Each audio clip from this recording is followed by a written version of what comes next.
Compete Intercollegiate Technopreneurs Challenge is a competition hosted by Kubo Innovation Hub, tailored towards student entrepreneurs who are looking to venture into the startup space. Dave Del Rosario, Head of Community and Ecosystem at Kubo Innovation Hub, joins us in this special episode to tell us what Compete is all about. So, hello Dave, we're very excited to have you here and share about Kubo's newest event for student entrepreneurs, Compete. Hello. Hi everyone. Good afternoon, Johnny. Thanks for having us here. So, maybe just to introduce what Compete is all about. So, Compete with the Q. That's our competition for this year. We are Kubo Innovation Hub. We are the first ever national innovation hub in the Philippines. That was supported through a public-private partnership between DOST, DTI, JP Morgan, and of course Ideas Space. So basically what we do in the community is really to support our own startup founders and really build the Philippine startup ecosystem. And we do that through different activities that we organize, through different programs and initiatives that we have for the founders and for the community, including Compete. Since nabanggit na rin yung Compete, Compete is our intercollegiate startup competition. When we say intercollegiate, obviously, ito po ay para sa mga estudyante, especially the college students out there. We are inviting you to join this Compete Intercollegiate Pitching Competition and really put your ideas to test. When we say ideas, these are the startup ideas, innovative ideas that you have. Crazy solutions that you guys might have in your mind, and really put that into test and, help you turn it into reality. Yeah, so thanks Dave sa introduction. Not just about Compete but also Kubo Innovation Hub. So yun nga, National Innovation Hub. So yeah, it's national. I think it's parang sakop talaga niya yung buong Pilipinas and different sectors, diba? So I think Kubo Innovation Hub has programs for startup founders and even women sectors and then different industries and now yung students nga. So can you tell us more about Compete? Is this the first time ba or second time of having this event? And ano ba yung details about this event? Sure. Compete has been running for 2 years already. Since Kubo has just turned 5 years old last year. Parang over the last 5 years, nakita namin na yung palagi talagang nanonood, nag-attend sa mga programs and initiative namin ay mga estudyante, mga college students especially. And every time that we run different boot camps, different workshops, different startup weekend and hackathons, makikita natin na nasa mga estudyante yung merong medyo crazy ideas, medyo ideas na, alam mo yan, parang di natin alam na pwede pala. And we sort of parang napag-isipan namin na why not we organize parang a competition or startup pitching competition na talagang para lang sa mga estudyante. Since nandiyan na rin sila, since ready na rin sila to put their ideas out, to test their ideas and to let people hear about their ideas. Let's organize this competition na talagang susubukin yung galing ng bawat estudyante in terms of thinking of innovative solutions and really solving the world's biggest problem right now. So that's Compete. And we're happy dahil yun nga, since for the last 2 years, we are getting above 50 to 60 ideas from different schools all around the country. So we hope that this year, this is going to be better than the last 2 years. We hope to get more ideas, more crazy ideas, more innovative ideas to our students in the Philippines.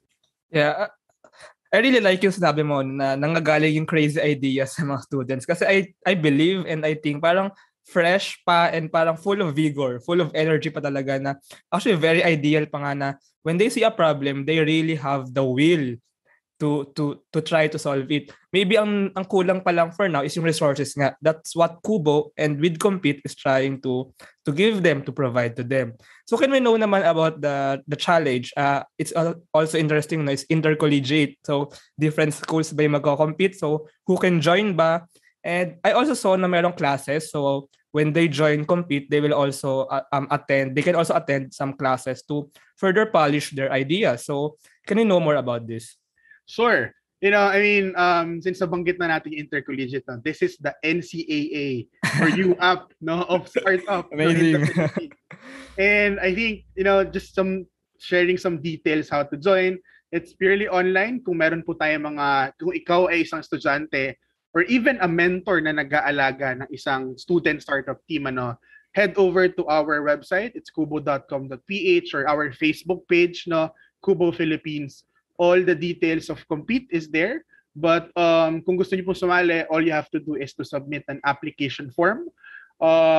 Yung application form, hihingin lang po yung mga details about your startup, no, what's your business model, what's your idea all about, and yung team information, no, na sinasali niyo pong grupo.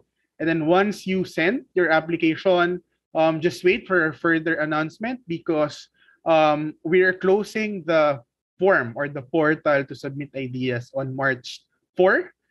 That's basically next week na. Yeah. No?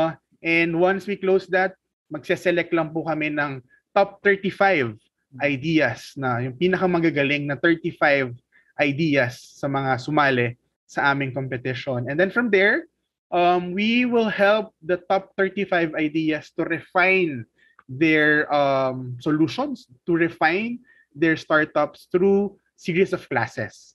No, we call it boost classes. No, during the boost classes, it's really all about learning how to unlearn and to relearn things, no, to help them improve their ideas. No, yung mga topics po na i-cover namin will include pitching, no, paano ba mag-present na isang startup, no, validation, which is another important aspect in creating startup. Paano mo ba i-validate ang iyong idea or yung solution, no? And of course, business model canvas. So those classes would be available for the top 35.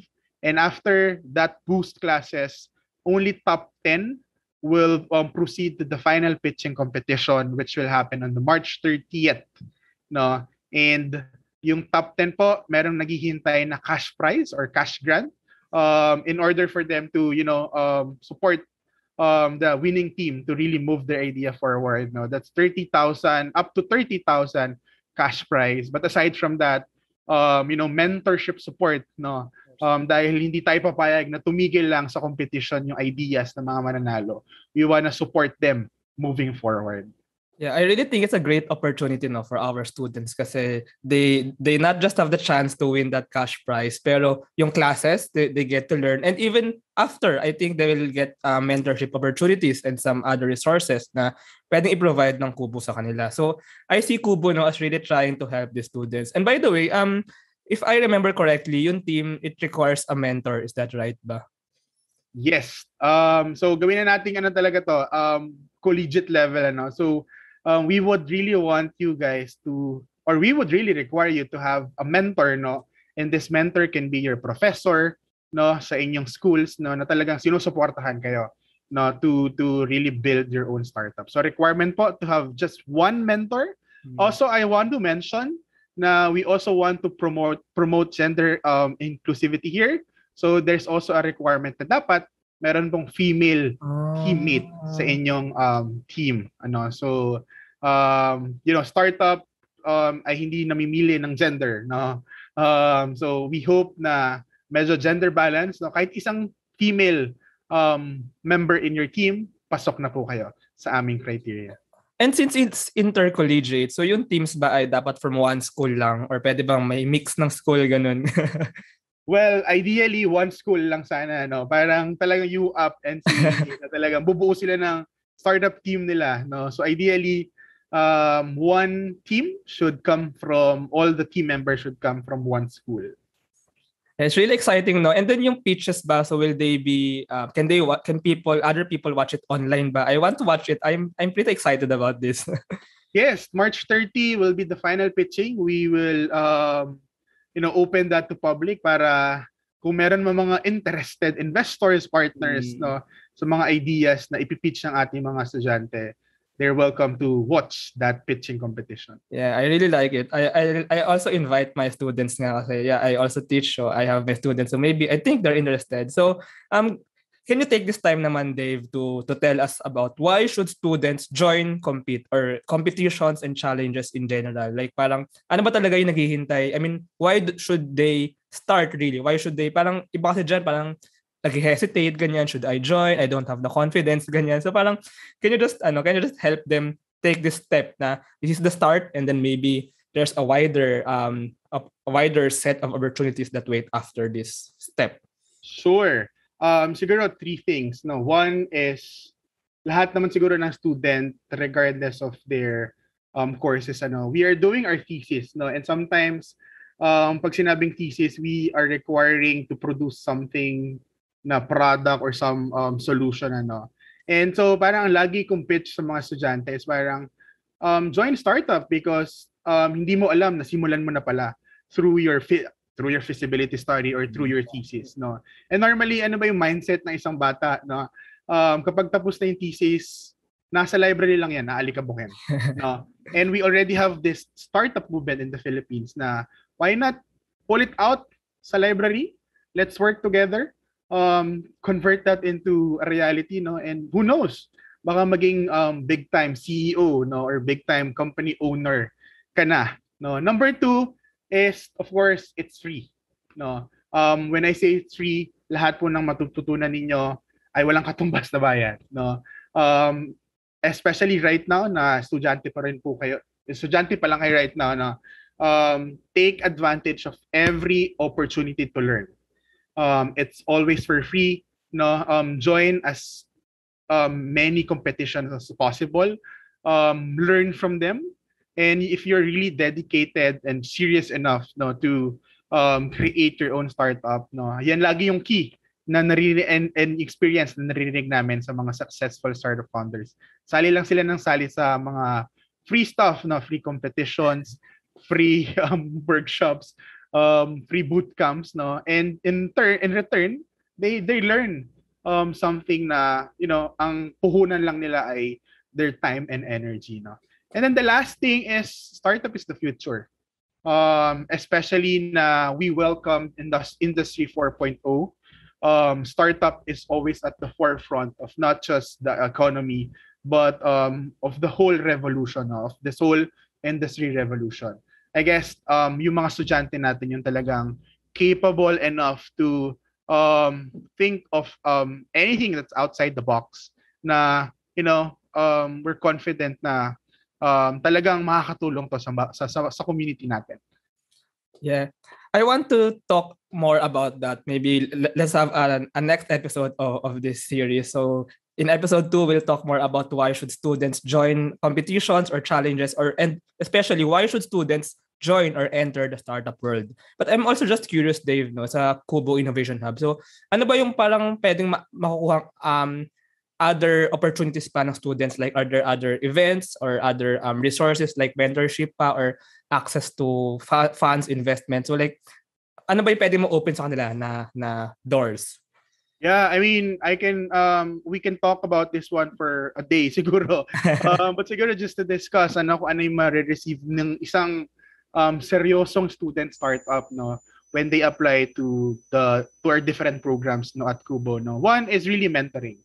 I guess, you know, when we say mentoring, ang daming tao, ang daming enablers and champions na always ready to support our startup founders, ano. So basically that's one, no. And I think walang parang in terms of like yung katumbas na value, that's really very important aspect of your journey, no. When you build startup, mentoring talaga, no. Number 2, we do a lot of classes for free. We do a lot of workshops for free, especially if you're a type of startup founder na, you know, bago pa lang sa industry, nangangapa ka pa lang, no.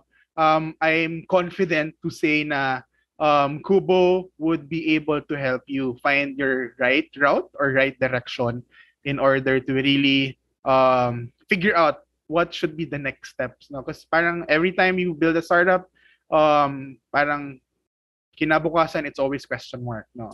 And with Kubo, I think we're sort of like bridging that challenge or bridging that gap, no, in terms of like really helping the founders, no, um, have someone in this journey. No, it's not easy, no, and it's very important to have someone na talagang aalalay sa'yo. No? I guess generally that's what Kubo provides to different startup founders. Ano, support, no. Of course, good thing na may mga competitions like this that provides funding, no, or mga cash grants.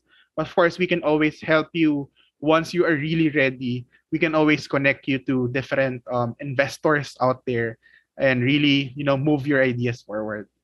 Yeah, and I always see yung calendar actually ng Kubo every day.